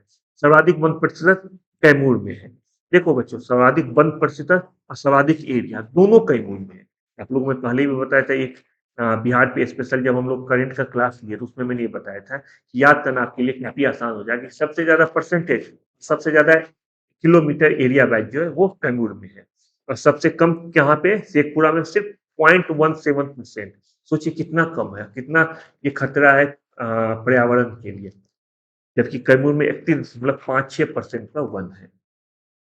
पटना के लोहानीपुर से प्राप्त 2 नंग पुरुषों की मूर्तियां किस कला से संबंधित है? ये मौर्य कला से संबंधित है। लोक नृत्य विदेशिया के रचयिता कौन है? विदेशिया के रचयिता भिखारी ठाकुर है। ये बहुत ही इंपॉर्टेंट क्वेश्चन है, बहुत बार एग्जाम में आया है। एग्जाम में आए ना आए, लेकिन हर साल एग्जाम में ये क्वेश्चन महत्वपूर्ण हो जाता है। जो अभी 2-4 क्वेश्चन में प्रीवियस बताए बिहार से संबंधित, ये हर साल बिहार में इंपॉर्टेंट हो जाता है, चाहे क्वेश्चन आए या ना आए। इसलिए इस पे आप लोग नजर बना के रखिए, इसकी भी तैयारी जरूर कर ले। बिहार का प्रथम हिंदी समाचार पत्र कौन था? हिंदी समाचार पत्र, हिंदी समाचार पत्र बिहार का सबसे पहला था बिहार बंधु। ओदंतपुरी विश्वविद्यालय की स्थापना किसने की? गोपाल ने ओदंतपुरी विश्वविद्यालय की स्थापना की थी। अब देखो बच्चे मैथ का सवाल हो रहा है, मैथ के सवाल में अगर मैं सिर्फ आंसर बता दूं तो आप लोग हो सकता है कि समझ ना पाए, क्योंकि आंसर से मैथ तो सॉल्व होता नहीं है। तो चलो हम लोग इसको जल्दी जल्दी बता देते हैं, जिससे कि बहुत 2-4 मिनट में 10 सवाल हो जाएगा। फिर बाकी जो क्वेश्चन है जीएस का उसको हम लोग तेजी तेजी करेंगे। तो ये क्वेश्चन आपका है, क्या है, पहले हम लोग आंसर देख लेते हैं। आंसर 48 है और हम लोग क्वेश्चन देखिए क्या है। दो संख्याओं का एचसीएफ और एलसीएम क्रमशः 12 और 144 है। यदि एक संख्या 36 है तो दूसरी संख्या क्या होगी। इसका एक नॉर्मल फॉर्मूला होता है। क्या फॉर्मूला होता है कि दो संख्या है तो अगर दोनों संख्या का गुणनफल मतलब 36 गुने एक्स, दोनों संख्या का गुणनफल क्या होता है, एचसीएफ और एलसीएम का गुणनफल दोनों बराबर होता है। सीएफ कितना है 12 और एलसीएम है 144। दो संख्याओं का गुणनफल हो जाएगा एचसीएफ और एलसीएम। तो यहाँ पे इसका मतलब 36x इक्वल टू हो गया 12 गुना 144। एक्स इक्वल टू क्या हो जाएगा 12 गुना 144 और 36। ठीक है, 12 × 36 ये हो जाएगा 3 × 4 = 12 45। तो इसका आंसर हो जाएगा 48, जो हम लोग यहाँ पे देखिए ऑप्शन बी। एग्जाम में बिहार में जो 10 क्वेश्चन आता है, 10 क्वेश्चन में आप लोग में से ज्यादातर बच्चे 8 क्वेश्चन तो आराम से ला सकते हैं, कोई दिक्कत। अगर एक नॉर्मल मैथ आपका बन गया है, मैं ये भी नहीं कहूँगा 10th तक का, 8वां 9वां तक का अगर आपने मैथ अच्छे से बना लिया, 10वां तो बहुत दूर की बात है, मैं कह रहा हूँ सिर्फ 9वां तक का मैथ आपने अच्छे से बना लिया तो आपका 8 क्वेश्चन कोई नहीं ले सकता। 8 क्वेश्चन बिल्कुल सही होगा। कुछ फॉर्मूला बता रहा हूँ, जैसे एग्जाम में जाते समय आप अर्थमेटिक का फॉर्मूला याद रखिए। अर्थमेटिक मतलब अंक गणित, मेंसुरेशन अर्थात क्षेत्रमिति, इसका फॉर्मूला बिल्कुल याद रखिए। समांतर चतुर्भुज का क्या फॉर्मूला होता है, समलंब चतुर्भुज का क्या परिवार क्या क्या फॉर्मूला होता है। अगर वर्ग है, वर्ग का क्या फॉर्मूला होता है, वर्ग मतलब वर्ग का परिमाप भी पूछा जाएगा, वर्ग का क्षेत्रफल भी पूछा जाएगा, दोनों का अलग अलग फॉर्मूला होता है, उसको याद रखिए। आयत का क्या होता है, त्रिभुज है, समबाहु त्रिभुज का क्या फॉर्मूला होगा, समद्विबाहु त्रिभुज का क्या होगा, और विषमबाहु का क्या होगा। लोग समझ गए होंगे समबाहु विषमबाहु समद्विबाहु किसे कहते हैं। समबाहु होता है जिसकी तीनों भुजा, अगर ये त्रिभुज है, अगर ये त्रिभुज है, ये देखो बच्चों यहाँ पे ये बराबर होगा, ये तीनों का बराबर होगा, इसे कहा जाएगा समबाहु त्रिभुज। अगर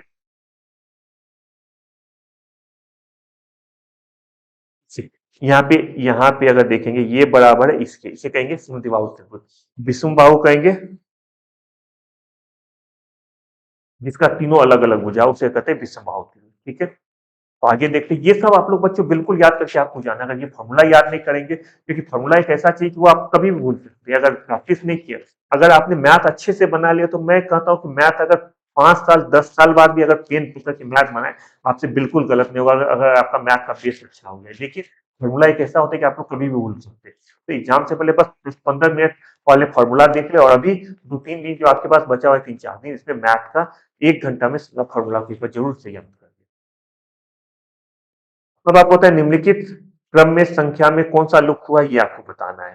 ठीक है, यहाँ पे जगह अब थोड़ा कम 78 है, क्योंकि हम लोग का फॉर्मेट होता है पहले आंसर बताना होता है। यहाँ पे जगह कम है, थोड़ा देर फिर मैं गायब हो जाता हूँ, मैथ के क्वेश्चन करने के बाद फिर मैं आपके सामने आ जाऊंगा।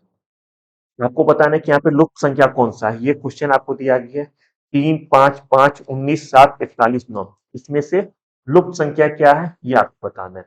अगर हम देखते हैं यहाँ पे, अगर हम देखिए कि ये जो चीज है, ध्यान दीजिए, ये 3, ये 5, ये 7 और ये 9, ये तो एक क्रम में 3, 5, 7, 9, ये क्रम में है। ये क्या क्रम में कि एक एक गैप है, 3, 5, 7, 9, इसका मतलब 11 होगा। तो 11 कहाँ होगा, 11 होगा इस जगह पे। तुमको पूछ रहा है ये पूछा जाए इस जगह पे क्या होगा। इसका क्रम क्या है, ये है 5, 19, 41 और ये, इसका पूछ रहा है कि ये क्रम क्या होगा।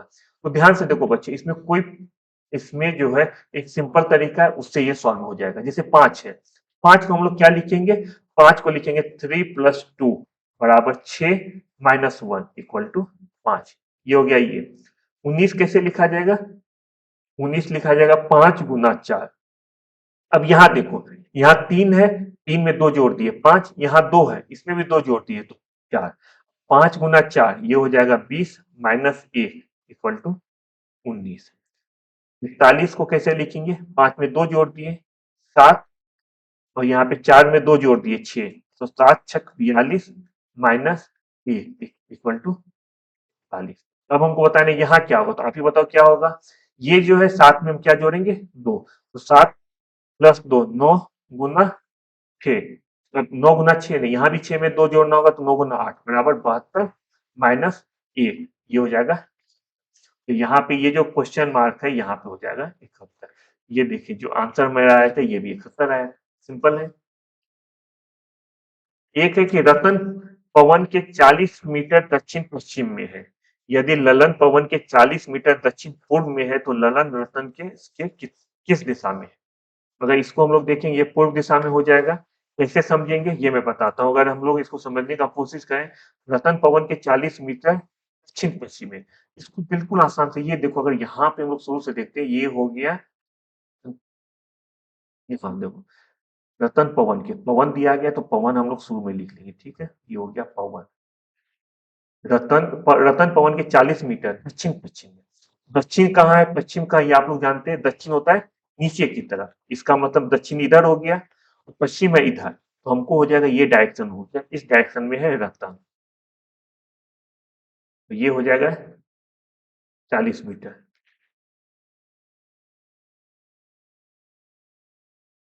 ये हो जाएगा 40 मीटर। अब दूसरा दिया है कि ललन पवन के 40 मीटर दक्षिण पूर्व में है, ललन पवन के 40 मीटर दक्षिण पूर्व में, ये हो गया ललन, ये 40 मीटर। अब देखो ये दक्षिण हो गया, ये पूरब हो गया, ये 40 मीटर दक्षिण पूर्व में। हमको बस ये बताना है कि ललन रतन की किस दिशा में, ये ललन जो है रतन से किस दिशा में, रतन यहाँ है, नॉर्मल क्वेश्चन है, ये पूरब में हो जाएगा। क्वेश्चन हमसे ये पूछा गया है, इसका देखो आंसर पूर्व है, तो हमारा जवाब हो जाएगा पूर्व। तब देखो निम्नलिखित में प्रश्नवाचक चिन्ह के स्थान पर कौन सी संख्या होगी, यहाँ पे दिया गया है, इसलिए बताना है कि ये जो इस जगह पे क्या आएगा। अब देखो बच्चों, यहाँ पे हम लोग मान चलते हैं कि चलो x है, x का रूट है अपॉन 19 इक्वल टू 4 दिया गया है, ठीक है। अब अगर हम इसको आराम से लिखे तो रूट x इक्वल टू क्या हो जाएगा, 19 गुना 4 मतलब 76 होता है, इसका मतलब रूट x इक्वल टू 76। अब यहाँ पे अगर हमको रूट को गायब करना है तो हम क्या करेंगे, दोनों तरफ अगर हम स्क्वायर कर देंगे तो रूट गायब हो जाएगा। तो अगर हम इसे ये लिख दे x रूट x का स्क्वायर इक्वल टू 76 का स्क्वायर, इसका मतलब होगा कि रूट x का स्क्वायर क्या होता है, x इक्वल टू 76 गुने 76, और 76 गुने 76 आपका 5776 हो जाएगा, ठीक है।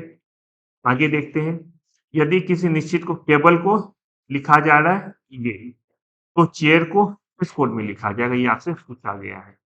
तो इसका जवाब बताने के लिए देखिए, इसका जवाब हम सबसे पहले क्या कहेंगे, इसको देने के लिए टेबल को लिखा जा रहा है यूसीईपीजी। तो ये देखो अगर हम टेबल देखते हैं, पहले हम लिखेंगे टेबल TABLE, टेबल को लिखते हैं UCEPJ।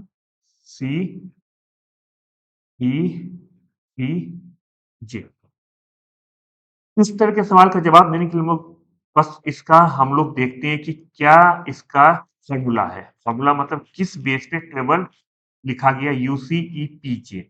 यहाँ पे टेबल में सबसे पहले टी आया है, ठीक है, और यहाँ पे सबसे पहले यू आया है। टी और यू में क्या संबंध है, टी और यू में संबंध है टी के एक बार यू, अल्फाबेट में टी के एक बार यू आता है, ये टी मतलब टी प्लस 1 यू होगा।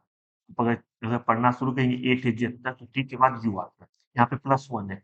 ए के बाद सी आता है कब, जब इनमें हम दो जोड़ देते हैं, क्यों, ए के बाद बी, बी के बाद सी, ए में अगर हम दो जोड़ देंगे तो सी हो जाएगा, बी में अगर तीन जोड़ देंगे कि बी के बाद सी डी ई, बी में अगर तीन जोड़ देंगे तो ई हो जाएगा, एल, एल में अगर चार जोड़ देते हैं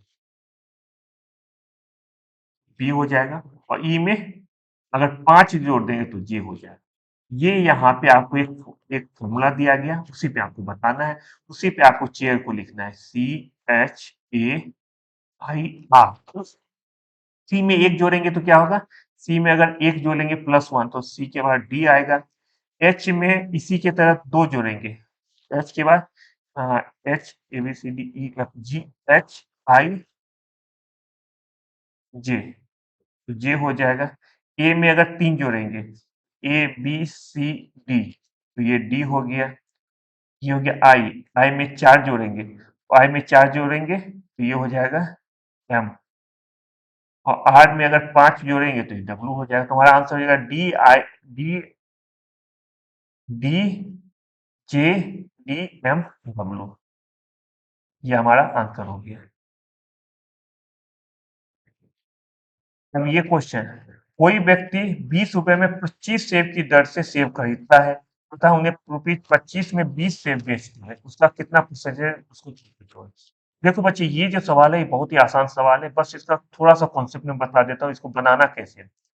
ये इस तरह का जब भी सवाल आएगा तो आप ये देख लो कि एक सेब, कोई भी जो एक प्रोडक्ट है उसका क्या परचेजिंग प्राइस है, मतलब परचेजिंग प्राइस क्रय मूल्य कितना है प्लस उसी सामान का विक्रय मूल्य कितना है। और लाभ या हानि किससे निकलता है? लाभ हानि निकलता है अगर क्रय मूल्य से ज्यादा विक्रय मूल्य हुआ तो होता है लाभ। हानि कब होता है? जब क्रय मूल्य ज्यादा हो विक्रय मूल्य से हानि होता है, सिंपल चीज है।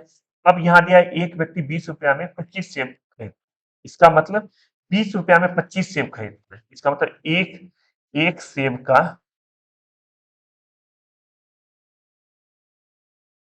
परचेजिंग प्राइस क्या हो जाएगा? 20/25 इक्वल टू 5 के 20 5 25, ये हो गया 4/5 रुपया, इसका मतलब हो गया 0.80 रुपया। 0.80 रुपया बोले या 80 पैसा हो गया। 25 रुपये में 20 सेब बेचता है तो एक सेब का सेलिंग प्राइस 25/20,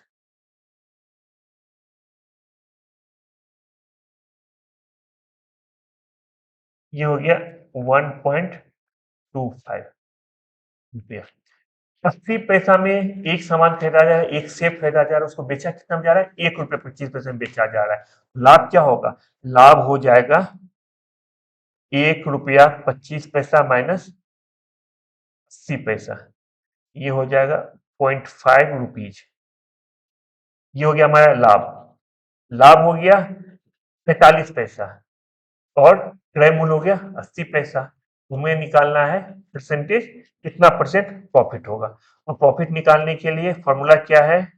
प्रॉफिट निकालने का फॉर्मूला है लाभ गुना 100 बटे क्रय मूल्य, ये निकलता है, इससे लाभ निकलता है, लाभ परसेंटेज निकलता है। हानि परसेंट भी इसी से निकलेगा। हमेशा लाभ परसेंट हो या हानि परसेंट हो, दोनों केस में क्रय मूल्य विक्रय मूल्य निकालने के बाद हम और सिर्फ यहाँ पे क्रय मूल्य को लेते हैं लाभ परसेंट या हानि परसेंट निकलने के लिए। तो हर हाल में नीचे क्रय मूल्य ही होगा। अगर हानि होगा तो ऊपर में हानि आ जाएगा, यहाँ पे लाभ हो रहा है तो ऊपर में लाभ हो जा रहा है। यहाँ पे दशमलव के 2 अंक तक जीरो है, यहाँ भी दशमलव के दो अंक तक जीरो, इसलिए दशमलव दशमलव कैंसिल हो जाएगा। अब इसे हम सॉल्व कर लेंगे तो जीरो जीरो कट जाएगा, ये हो जाएगा 2 चौके 8 2 पंचे 10। अब इसे अगर मल्टीप्लाई करते हैं तो 5 पचे 25, 2 5 के 20 22, 225/4। इसे अगर हम सॉल्व करते हैं तो 4 पंचे 20, 2 5 25, 4 छक्के 24.25, ये हो गया आंसर। आप लोग देख ही सकते हैं, ये हमारा आंसर हो गया है। अब यहाँ पे ये जो क्वेश्चन, इसमें आपको श्रृंखला को पूरा करना है। देखो बच्चों, जो रीजनिंग का सवाल होता है, मैं हमेशा से बोलता हूँ और पहले भी बताया कि रीजनिंग के सवाल जो है उसमें आपको बहुत सारा परमुटेशन कॉम्बिनेशन बनाना होता है, लगातार उसकी प्रैक्टिस करना होता है। अभी जो मैं सवाल बता रहा हूँ इसका मतलब ऐसा नहीं कि मैंने बस क्वेश्चन देखा तुरंत बन गया, मैं 2-3 ट्राई किया, एक ना एक अलग अलग तरह का परमुटेशन कॉम्बिनेशन बनाए, किस तरह से बन सकता है। यहाँ पे अगर आप क्वेश्चन देखेंगे JFMA, ये एक चार्ट दिया गया है, इसमें 3 को फिल करना है। तो ये क्या एक पैटर्न है, रीजनिंग हमेशा पैटर्न से बनता है, ध्यान रखिए। मैथ फॉर्मूला से बनता है, रीजनिंग पैटर्न से बनता है। क्या पैटर्न है हमें सबसे पहले वो समझना होगा। पैटर्न इसका क्या पैटर्न है? देखो बच्चे, इसका पैटर्न है ये मंथ पे बेस्ड है। यहाँ पे जो चार आपको पहला दिया गया लेटर दिया गया है, ये क्या डिनोट करती है? ये जे डिनोट करता है जनवरी को, ये एफ डिनोट करता है फरवरी को, एम करता है मार्च को और ए करता है अप्रैल को। तो आपको आगे का 3 देना है। आगे का अप्रैल के बाद क्या होता है? मई, तो मई का एम हो गया। मई के बाद फिर क्या होता है? जून, तो उसका भी जे हो गया। जून के बाद क्या आएगा? जुलाई, उसका भी जुलाई हो गया। इसमें एम जे जे जो है ये यहाँ पे फिल होगा। ये देख लो, ये कहीं पे दिया गया, ये दिया गया ए में, एम जे जे, तुम्हारा जवाब हो जाएगा ए। ठीक है, आगे ये भी एक रीजनिंग का क्वेश्चन है। ये क्या है? इसमें कहा गया है कि यदि बी कहता है कि उसकी माँ ए की माँ की इकलौती पुत्री है, ए बी से किस तरह संबंधित है? ये आपको सवाल दिया गया है। इसे बताने के लिए हम लोग शुरू करते हैं। बी कहता है ए कि उसकी माँ ए की माँ की इकलौती पुत्री है। तो यहाँ पे अगर हम लोग देखिए, ये बी कहता है, ये अगर मान ले बी, ये क्या कहता है कि इसकी माँ, बी की माँ, बी की माँ इकलौती पुत्री है किसकी? ए की। बी की माँ, बी कहता है कि उसकी माँ ए की माँ की इकलौती पुत्री है, ये इकलौती पुत्री है।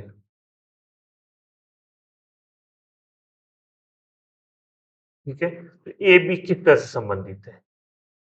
तो ए और बी का संबंध क्या हो जाएगा? इसकी ए की माँ की इकलौती पुत्री है, ए बी का संबंध हो जाएगा मामा का। ठीक, आगे हम लोग देखते हैं। ये एक आकृति दिया गया है, यहाँ पे आपको ये बताना है कि इसमें कितना सरल रेखा, ये रेखा से मिलकर आकृति बनी है। ये दिया गया है। देखो, इस तरह का जब भी सवाल आए तो सबसे पहले क्या करो आप, सबसे पहले जो आकृति दिया गया उसको डिनोट कर दे। किस चीज से डिनोट कर दे? जैसे इसे अगर ए मान ले, इसे बी मान लेते हैं, इसे सी डी ई एफ जी, ये लाइन को हम लोग अलग अलग नाम दे दिए। ठीक है, यहाँ पे हम लोग ने ओ नाम दे दिया। कारण क्या है कि यहाँ पे कोई भी लाइन समाप्त नहीं होता, इसलिए यहाँ पे कोई नाम दे दिया गया। बाकी सब जगह कुछ नाम दे दिया गया। अब यहाँ पे आराम से आप बढ़ते चलो, क्या क्या होगा। अगर यहाँ पे देखिए तो ए बी हो जाएगा। अगर आप देख लो यहाँ पे ए बी हो गया, शुरुआत करते हैं, इसे लेंगे तो ये हो गया ए ई, उसे उसके बाद हो जाएगा, ये अगर लेते हैं तो ये हो जाएगा B E, A B, A E, B E. उसके बाद हम लोग ये ले लेते हैं नीचे वाला, ये हो जाएगा सी डी। उसके बाद दोनों ले लेते हैं, एक सी बी ले लेते हैं, एक डी बी। एक हो गया सी बी और एक हो गया ये दोनों, ये हो गया डी ई। फिर ये दोनों लेते हैं, ये लाइन और ये line, A C A D. और बचा एक, ये बचा एफ जी, और बी ई भी ले लेते हैं। बी तो ले लिया, एफ जी हो गया, और क्या ले लेते हैं? हाँ, ये दोनों एक तिरछा लाइन बी डी, और तब ये भी आ जाएगा, सी ई भी आ जाएगा।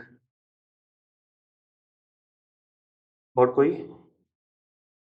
वैसे काउंट करते हैं, 1 2 3 4 5 6 8 9 10 11, 11, इसमें तो 12 होगा। एक हो गया ए बी, एक हो गया ए ई, फिर ये हो गया बी ई, फिर बी ई के बाद हो जाएगा बी सी, बी सी ले लिए, बी सी के बाद आ जाएगा डी ई, डी ई भी ले लिए हैं, ए सी भी ले लिए हैं, ए डी भी ले लिए, एफ जी भी ले लिए, बी डी भी ले लिए हैं, पी ई भी ले लिए हैं।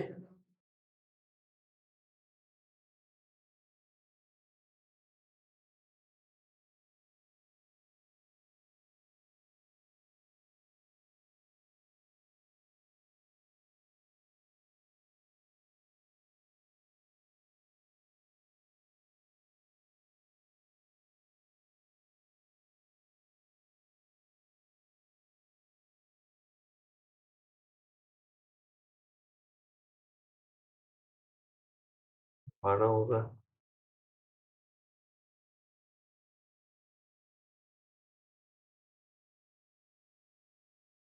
अच्छा, ये लाइन भी होगा नीचे, ये देखो ए एच, इसका हो जाएगा ए एच। इस तरह से टोटल 12 लाइन होगा। बच्चों, इस तरह का क्वेश्चन एक दो त्रिभुज का पूछा जाता है या लाइन का पूछा जाता है, इसको बहुत बारीकी से देखने का जरूरत है। मैं एक दो बार प्रैक्टिस किया था, तब भी आप देख रहे हैं कि यहाँ पे में लग गया मुझे। इसको बहुत ज़्यादा प्रैक्टिस की ज़रूरत है, खासकर जब भी त्रिभुज वाला क्वेश्चन आता है या कोई लाइन वाला क्वेश्चन आता है, उसको आप लोग ज़रूर अच्छे से देखेंगे। अब हम लोग देखते हैं इस क्वेश्चन में। इसको आरोही क्रम में लिखना है। आरोही का मतलब होता है बढ़ते क्रम में हमें इसे बताना है। इसे बताने के लिए सबसे आसान तरीका हम लोग देखते हैं क्या है। देखो बच्चे, ये नीचे वाला कहलाता है हर, ऊपर वाला कहलाता है अंश। अगर कोई भी आरोही या अवरोही आएगा तो सबसे आसान तरीका है कि जो नीचे है, हर में दिया गया उसका एलसीएम निकाल लेना है, ठीक है। यहाँ पे 8, 5, 3, 2 का हमें निकालना है एलसीएम। एलसीएम क्या होगा? एलसीएम निकालने का इसे हम लोग करेंगे 2 चौके 8, 5, 3, 1। ये हो जाएगा 4 दूनी 8, 8 पंचे 40, 40 दिया 120। इसका एलसीएम होगा 120। अब जितना भी भिन्न दिया गया उसको 120 से गुना करेंगे। अब देखो 3/8 गुना 120, ये हो जाएगा 15 या 45, ठीक है। अब 7 दूनी 10, 20, 24, ये हो गया 72। 2/3 गुना 120, 80। ये होगा 1/2 गुना 120, 60। ये इतना हो गया। अब हमें सजाना है आरोही क्रम में, मतलब पहले छोटा फिर बड़ा, ठीक है। छोटे से बड़े में क्रम में हमें इसे सजाना है। अब यहाँ पे आप देखेंगे, अगर हम लोग देखते हैं सबसे छोटा है 45, फिर हो जाएगा 60, फिर 72 और फिर 80। ये क्रम हो गया। अब 45 किसका मान है? 45 मान है 3/8 का, तो हम लोग लिख देंगे 3/8 की जगह 45 जगह पे लिख देंगे 3/8 हो जाएगा। 60 किसका वैल्यू है? 60 देखिए नीचे में 1/2 का है, तो इसे लिख देंगे 1/2। 72 किसका है? 72 इसका है 3/5 का। और 120 और 3/105 का, 3/5 का है, एक में 45 हो जाएगा। 3/8 का वैल्यू 45 हो गया, 60 हो गया, 1/2 का वैल्यू 72 हो गया, 3/5 का 80 हो गया, 2/3 का। मगर आरोही क्रम होगा तो ये 3/8, 1/2, 3/5 और 2/3। ये देखो बच्चे, ये दिया गया, तो इसका आंसर हो जाएगा ए।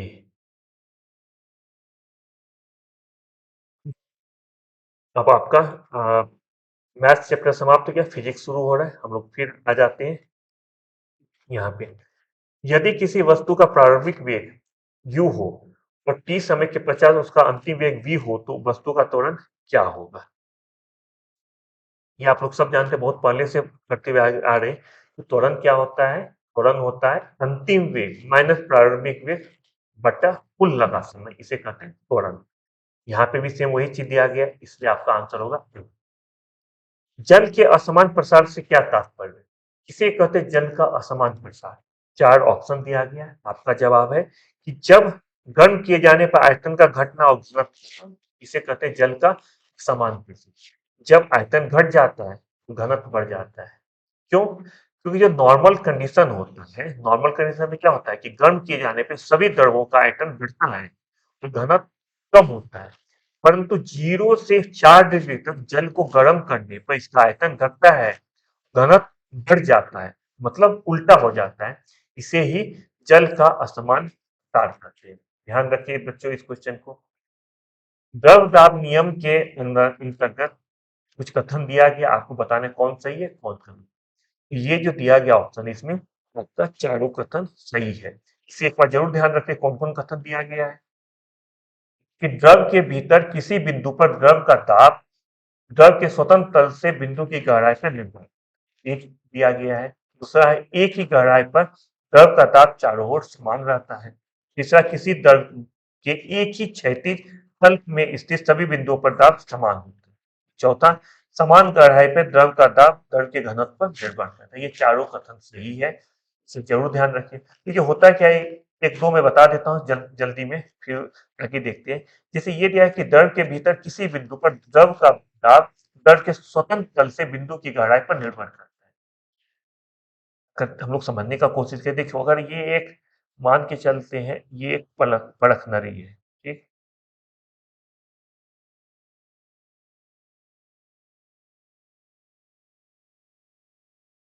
ठीक है, मान लो यहाँ पे कुछ है, पाइप लगा हुआ है यहाँ पे, ये ये इसमें जो है छोटा 3 छेदा बना हुआ है। इसमें होता क्या है, जो दिया गया है, किसी बिंदु पर द्रव का दाब द्रव के स्वतंत्र तल से बिंदु की गहराई पर निर्भर करता है। बिल्कुल करता है।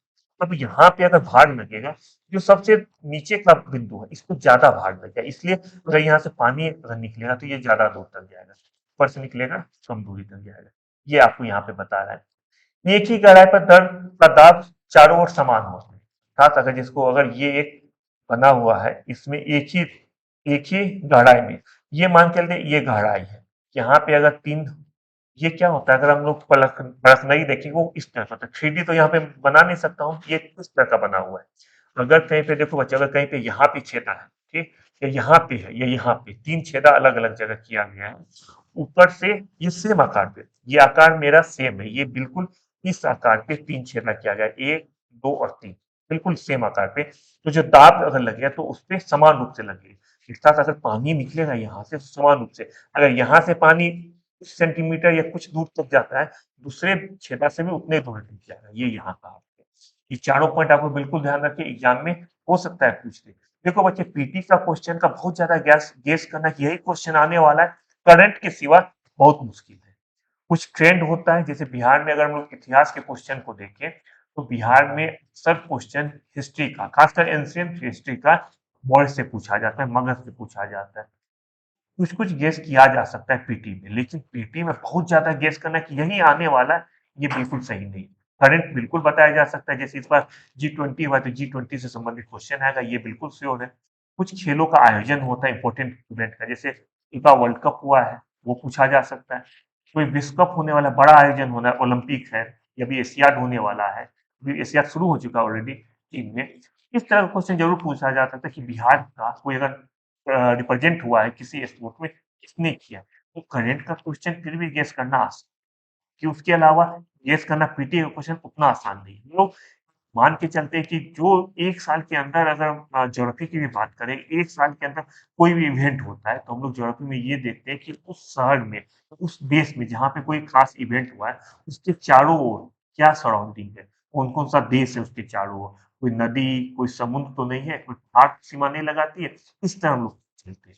साइंस के क्वेश्चन में बहुत ज़्यादा, खासकर फिजिक्स में या केमिस्ट्री में बहुत ज़्यादा गेस करना थोड़ा मुश्किल हो जाता है, लेकिन अगर आप लोग कॉन्सेप्ट समझ लेंगे तो ये निश्चित रूप से इससे संबंधित कोई भी क्वेश्चन आएगा तो आप लोग का सही करके आएंगे।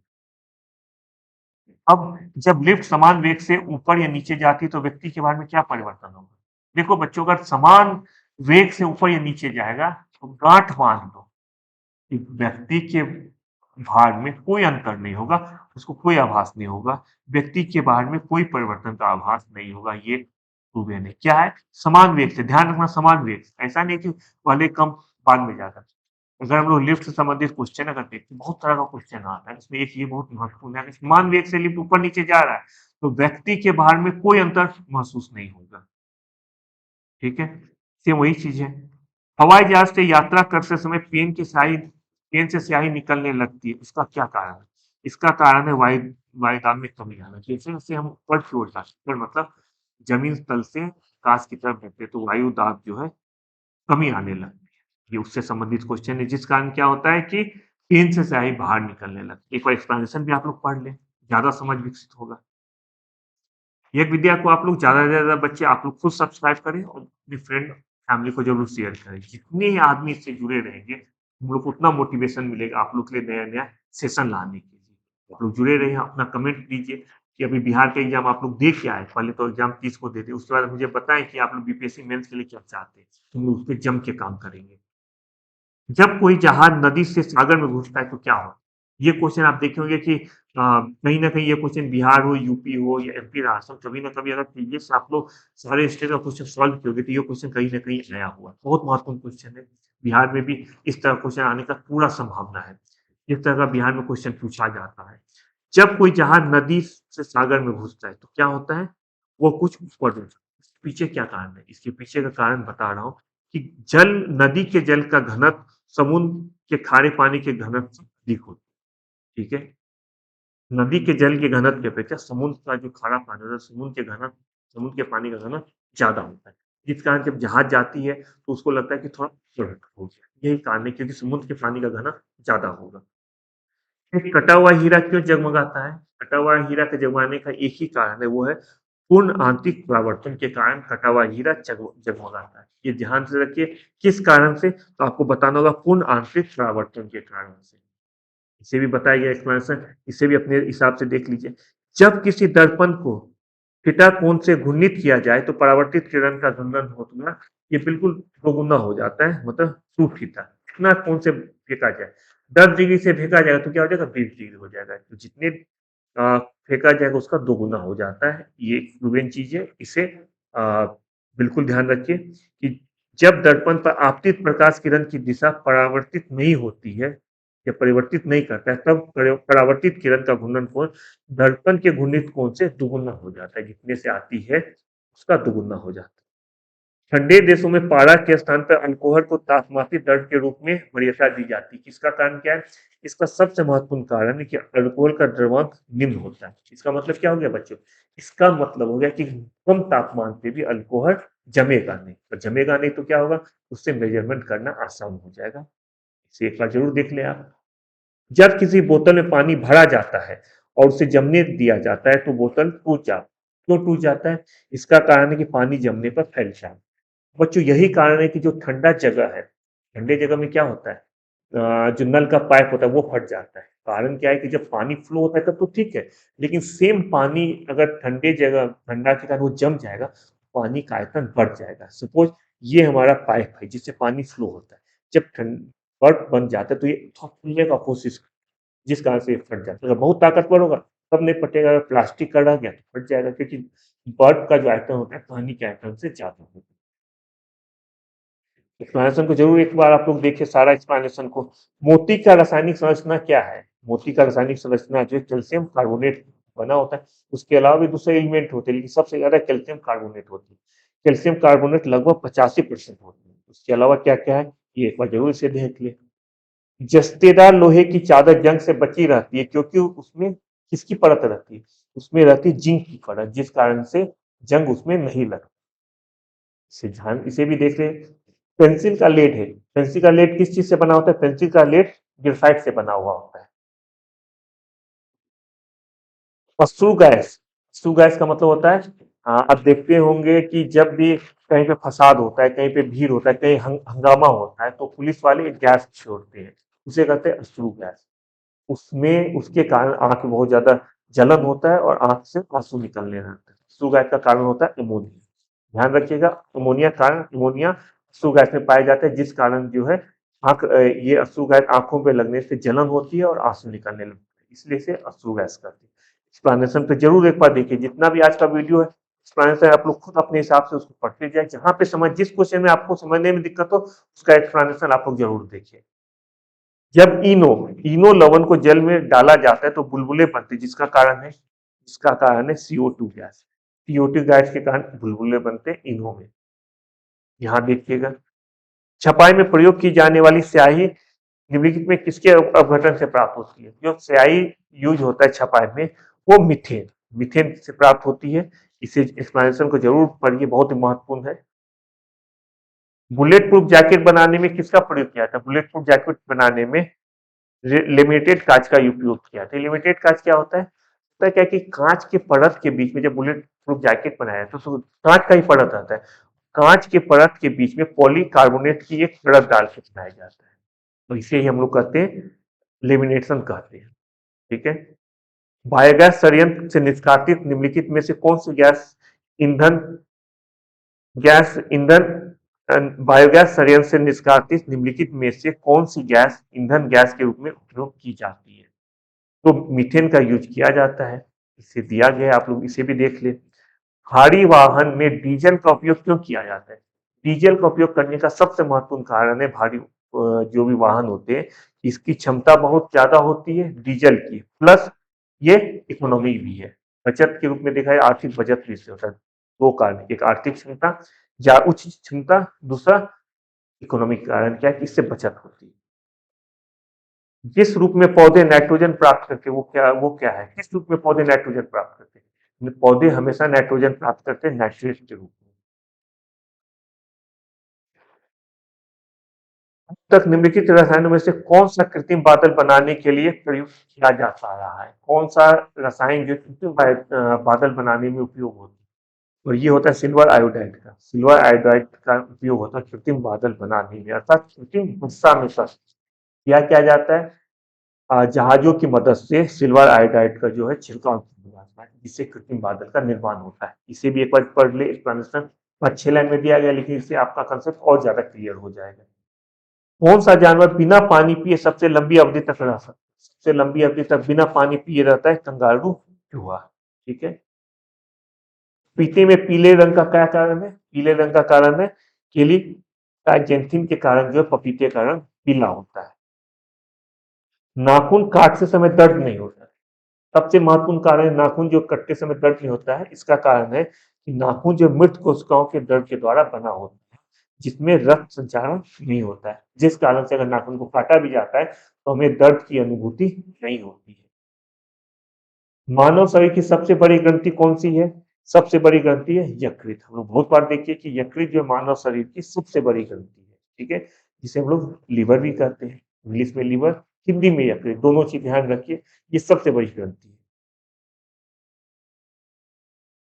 निम्नलिखित विटामिनों में से कौन सा शरीर में भंडारित नहीं होता है? कौन सा विटामिन शरीर में नहीं भंडारित होता है? Vitamin C. इसका मुख्य कारण है विटामिन सी शरीर में नहीं रुकता है, क्योंकि ये जल में मिल जाता है। जल में जब घुल जाएगा तो जल पेशाब के रूप में शरीर से बाहर निकलता है, बहुत सारे कारणों से निकलता है, पसीना के रूप में, और ये शरीर से बाहर निकल जाता है, शरीर में रुकता नहीं है विटामिन सी। जब रक्त में ऑक्सीजन की सांद्रता में कमी आती है, श्वास की गति क्या हो जाती है? श्वास की गति बढ़ जाती है। क्यों बढ़ जाती है बच्चों? ये आपको पता है? जब ऑक्सीजन की सांद्रता में कमी आती है, देखिए होता क्या है, जब ऑक्सीजन शरीर में जब सांद्रता कम होने लगता है, तो आदमी क्या होता है कि तेजी से ये सांस लेता है, वो चाहता है कि ज्यादा से ज्यादा ऑक्सीजन इनहेल करना, अपने शरीर के अंदर लेना। जैसे जैसे ज्यादा ऑक्सीजन लेने का कोशिश करेगा, उसकी सांस की गति बढ़ जाएगी। यही कारण है, इसे आप लोग जरूर ध्यान रखें। एक स्वस्थ मनुष्य एक दिन में कितनी मात्रा में पेशाब करता है? स्वस्थ मनुष्य एक दिन में 1.5 लीटर, 1.5 लीटर पेशाब करता है। मानव शरीर में सबसे छोटी अंतःस्रावी ग्रंथि कौन सी है? सबसे छोटी अंतःस्रावी ग्रंथि मानव शरीर में है पिट्यूटरी, जिसे कि पीयूष ग्रंथि भी कहा जाता है। ठीक है, ये सबसे छोटी अंतःस्रावी ग्रंथि है मानव शरीर में। एक्सप्लेनेशन में और सारी फैक्ट लिखा गया है दूसरे ऑप्शन के बारे में, उसे भी जरूर देखिए। कौन सा बीज मधुमेह के रोगी के रक्त शर्करा का स्तर समान बनाए रखने में लाभ पहुंचाता है? किसका बीज? मेथी का बीज बहुत ज्यादा उपयोगी होता है मधुमेह के रोगियों के लिए। यहाँ पे डिटेल दिया गया है, इसे जरूर देखिए। अब आते हैं हम लोग करंट का क्वेश्चन। करंट हमेशा से इंपॉर्टेंट रहा है, उसको ध्यान से देखिए। प्रधानमंत्री विश्वकर्मा योजना को कैबिनेट समिति ने कब मंजूरी प्रदान की? कब किया है? 16 अगस्त को किया है। 15 अगस्त को घोषणा हुआ है, 16 अगस्त को प्रधानमंत्री विश्वकर्मा योजना को कैबिनेट द्वारा सहमति या कह सकते हैं मंजूरी प्रदान किया गया है। अमृत भारत स्टेशन योजना के तहत भारत के कितने स्टेशनों का पुनर्विकास किया जाएगा? प्रधानमंत्री जी ने घोषणा किया कि कुल मिला के 500 और स्टेशनों का विकास किया जाएगा। किस योजना के तहत? अमृत भारत स्टेशन योजना के तहत किया जाएगा। राज्य खाद्य सुरक्षा सूचना 2022-23 में प्रथम स्थान पर कौन सा भारतीय राज्य आया है? ये केरल आया है प्रथम स्थान पे। केरल को 63 अंक हुआ है और नंबर 1 है भारत में। 28 मई 2023 को प्रधानमंत्री द्वारा नए संसद भवन के उद्घाटन के अवसर पर कितने रुपए का सिक्का जारी किया गया? कुल 75 रुपए का सिक्का प्रधानमंत्री जी ने इस अवसर पर जारी किए थे, इसे आप लोग ध्यान रखिए। ऑपरेशन समुद्रगुप्त की शुरुआत भारत के किस विभाग के द्वारा किया गया? Operation Samudragupta narcotic control bureau के द्वारा शुरू किया गया है। जल बजट तैयार करने वाला भारत का पहला राज्य, जल बजट भारत का पहला राज्य केरल, जिसने जल बजट तैयार किया। तो 3 चीज, एक केरल के संबंधित ये जल बजट, और दूसरा जो राज्यों की सूची उसमें नंबर 1 पे केरल का स्थान आया है। क्षेत्रीय भाषा में निर्णय देने वाला भारत का प्रथम उच्च न्यायालय कौन सा है? भारत का प्रथम उच्च न्यायालय केरल उच्च न्यायालय, जिसने की क्षेत्रीय भाषा में निर्णय दिया है। इसे आप लोग जितने भी एक्सप्लेनेशन मैं बार-बार रिपीट करता हूँ, उससे आप उसको रेफरेंस से पूछेंगे, जिससे मैं बताऊँगा कि 150 क्वेश्चन का एक्सप्लेनेशन कम से कम ढाई 3 घंटे में चला जाएगा, तो आप लोग को बहुत प्रीशियस समय नष्ट हो जाएगा। भारत का सबसे बड़ा टेलर अपशिष्ट उपचार संयंत्र कहाँ लगाया जा रहा है? ये तिरुपति में लगाया जा रहा है। देश का पहला पूर्ण डिजिटल बैंकिंग वाला राज्य, पूर्ण डिजिटल बैंकिंग वाला राज्य पूरे देश में केरल बना है। केरल में पूर्ण डिजिटल बैंकिंग पूरे राज्य में। केंद्र सरकार द्वारा प्रधानमंत्री भारतीय जन उर्वरक योजना एक राष्ट्र एक उर्वरक का शुभारंभ कब किया गया? 17 अक्टूबर 2022 को भारत के प्रधानमंत्री ने प्रधानमंत्री भारतीय जन उर्वरक परियोजना एक राष्ट्र एक उर्वरक का शुभारंभ किए। इस देश ने भारतीय प्रधानमंत्री को Grand Cross of the Legion of Honour से सम्मानित किया है? फ्रांस। फ्रांस सरकार ने भारतीय प्रधानमंत्री को Grand Cross of the Legion of the Honour से सम्मानित किया। भारतीय प्रधानमंत्री को बहुत सारे देश ने अपने देश का सर्वोच्च सम्मान किया। हो सकता है आपसे पूछा जाए, एक लिस्ट पूछा जा सकता है किन किन देशों ने सम्मान किया है। 6 नाम, 3-4 नाम होंगे, एक नाम नहीं होगा, इसको भी ध्यान में रखें। 26 जनवरी 2023 को भारत के गणतंत्र दिवस समारोह के अवसर पर मुख्य अतिथि कौन थे? मुख्य अतिथि जो थे अब्दुल फतह अल सीसी थे, जो मिस्र के राष्ट्रपति। हर साल भारत में गणतंत्र दिवस पे कोई न कोई मुख्य अतिथि के रूप में आते हैं। ऑस्ट्रेलिया का डिकन विश्वविद्यालय भारत में अपनी शाखा कहाँ खोलने जा रही है? ये गांधीनगर में अपनी शाखा खोलने वाली है। एक्सप्लेनेशन जरूर देखिए, क्योंकि ये डिकन विश्वविद्यालय जो पहला कोई विदेशी विश्वविद्यालय है जो भारत में अपनी शाखा खोलेगा, ये है ऑस्ट्रेलिया का डिकन विश्वविद्यालय। एक्सप्लेनेशन में और डिटेल में दिया गया, उसे जरूर देखिए। विश्व प्रेस सूचकांक 2023 में भारत का कौन सा स्थान है? भारत का स्थान 161वां है। बहुत ही चिंताजनक बात है, लेकिन डेटा आप लोग जरूर याद रखिए, 161वां भारत का स्थान है। ठीक है। और नॉर्वे का नंबर 1 स्थान है, ये लगातार 7वीं बार प्रथम स्थान पे रहा। सबसे लास्ट में उत्तर कोरिया का 188वां स्थान है। नाटो का 31वां सदस्य अभी कौन बना है? नाटो का 31वां सदस्य फिनलैंड बना हुआ है। इससे पहले 30वां कौन बना था? मैसेडोनिया जो है 2020 में इसका 30वां सदस्य बना था।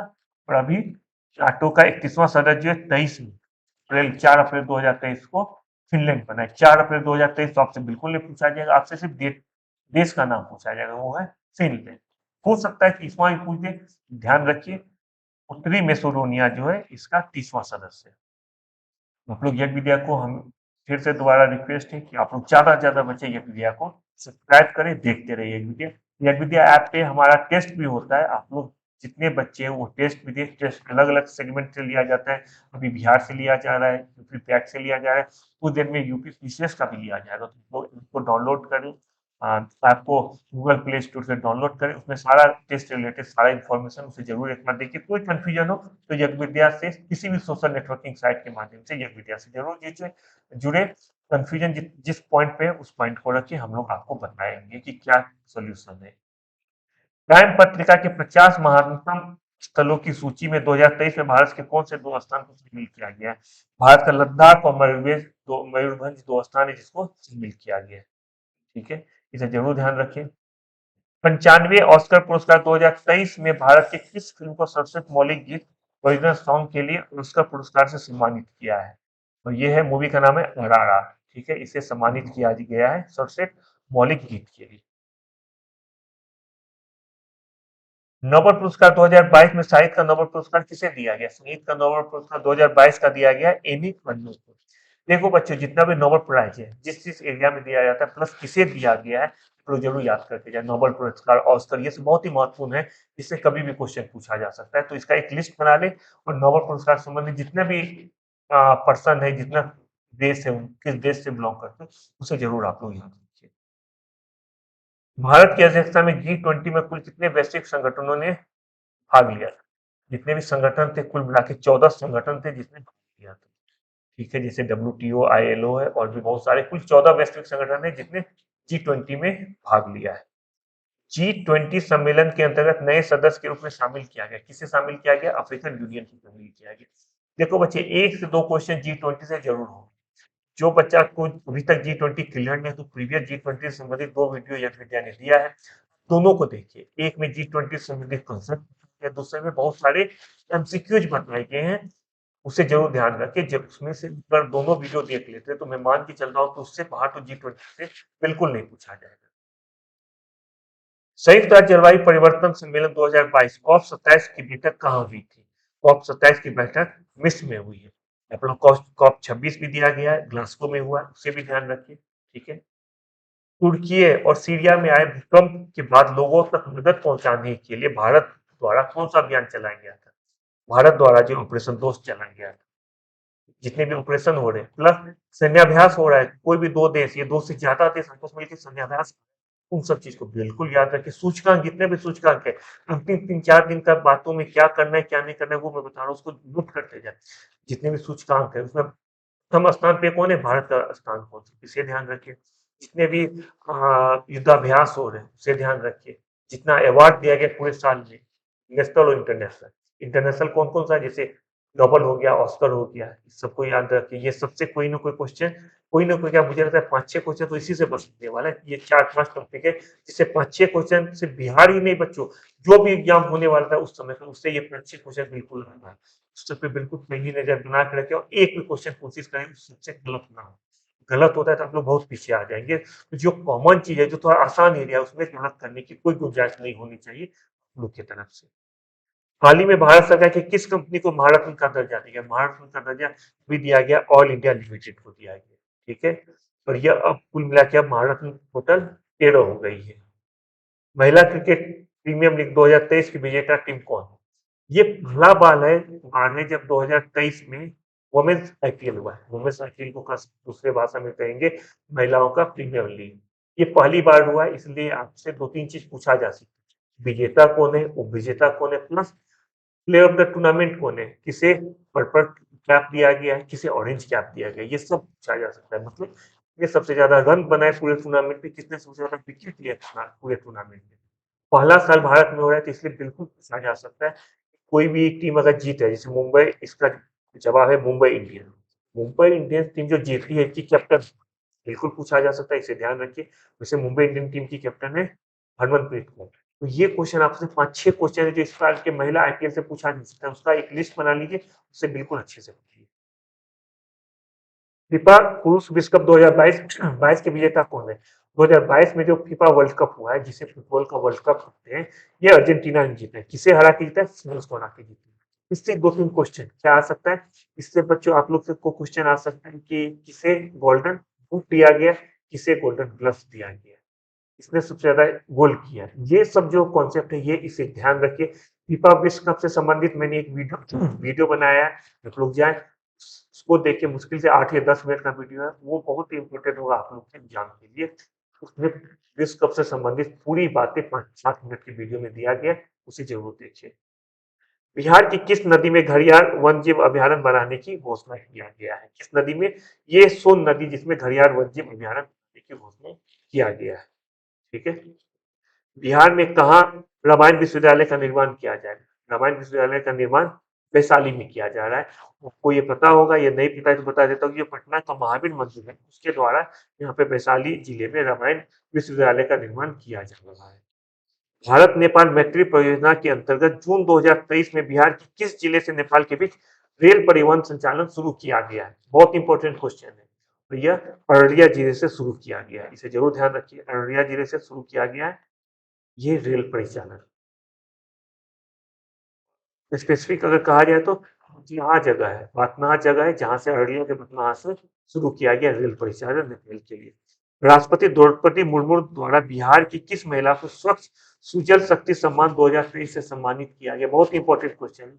मैंने पहले भी बिहार स्पेशल का जब एग्जाम हुआ था उसमें भी आप लोग सामने क्वेश्चन रखा गया था, लेकिन दोबारा दे रहा हूँ जिससे ये क्वेश्चन आप लोग बिल्कुल ध्यान से न भूलें। इसका जवाब होगा बबीता गुप्ता, ठीक है। ये कहाँ की रहने वाली है? मुजफ्फरपुर की। देखिए कोई भी जो बिहार का पर्सनालिटी इस साल का है उसमें आपको 2 चीज याद रखना है बच्चों। क्या क्या? पहला, किस लिए फेमस है वो महिला, या कौन सा अचीवमेंट उसने अचीव किया इस। दूसरा, वो किस जिले से बिलोंग करती है, जिला में खासकर जहाँ पे उनका जन्म हुआ है, इस चीज को जरूर आप लोग पढ़े। सिद्ध राजवेद जीवक किस मगध शासक का राजवेद? यह बिंबिसार का राजवेद था, नाम है जीवक। महात्मा बुद्ध के महापरिनिर्वाण के समय मगध का शासक कौन?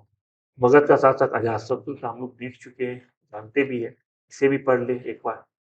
मिथिला कनाट वंश का संस्थापक कौन था? कनाट वंश का संस्थापक नानदेव था, ठीक है।